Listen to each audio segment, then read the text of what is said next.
Pessoal, eu recebi um e-mail recente perguntando a diferença entre um tópico chamado tentativa perfeita e a sua diferença da tentativa perfeita para a chamada tentativa imperfeita.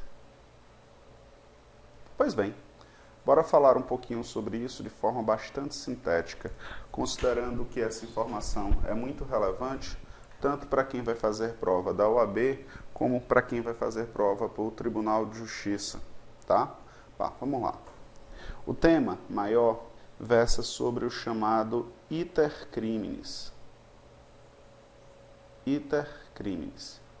Iter criminis, cuja tradução literal se chama etapas do crime. Etapas do crime. Pois bem, o crime tem diversas etapas, é natural. A primeira etapa do crime chama-se cogitação. A cogitação não é punível em razão do princípio da ofensividade ou da alteridade. Representa o pensamento criminoso. A segunda etapa do crime chama-se de preparação. A preparação, em regra, também não é punível, salvo os chamados crimes de consumação antecipada. A terceira etapa do crime, e a que mais me interessa para solucionar a dúvida do aluno, é a execução. A execução é subdividida em dois grandes tópicos, ou momentos, se preferirem. A gente divide a execução antes de esgotados os meios disponíveis para a execução.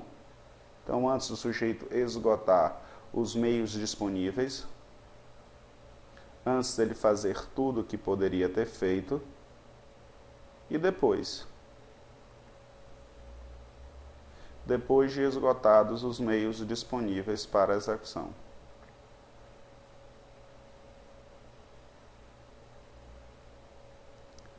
Os meios disponíveis. Então, o sujeito fez tudo o que poderia ter feito para matar. Então, é depois de esgotados. O sujeito não fez tudo o que poderia ter feito para matar.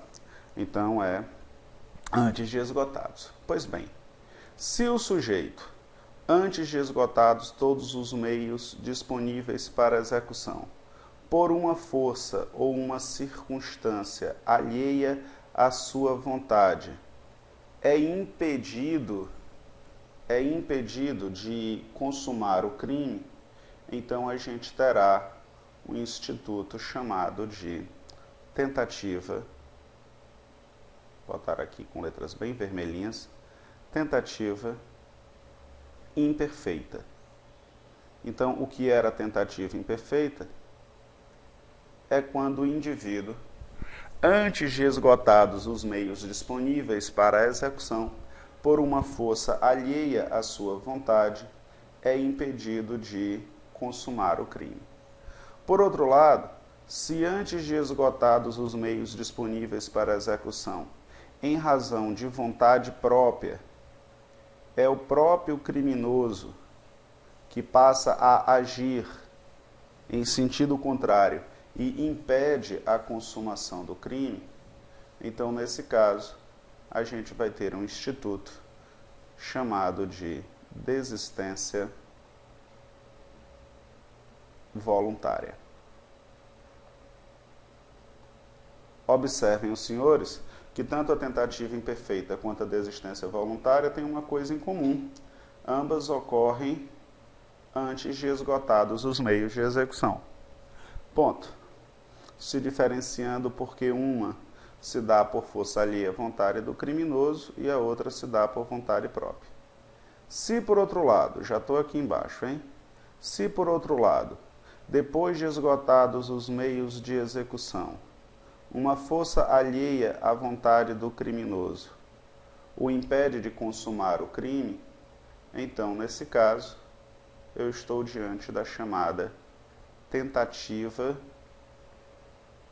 perfeita,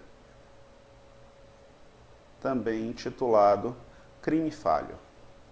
E se é a própria vontade do criminoso que impede a consumação, mesmo depois de o sujeito ter feito tudo que poderia ter feito, então eu chamo isso aqui de arrependimento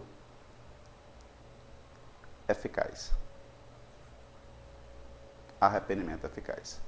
Observem, para a gente fechar o nosso resumozinho, que tentativa imperfeita, aqui, desistência voluntária, aqui, tentativa perfeita ou crime falho e arrependimento eficaz, são todos institutos que ocorrem durante a fase da execução.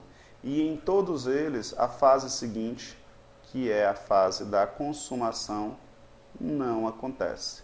São todos institutos que impedem a consumação. Então, ficou fácil de resolver a diferença entre tentativa imperfeita e tentativa perfeita. Uma ocorre antes de esgotados os meios disponíveis e a outra ocorre depois de esgotados os meios disponíveis.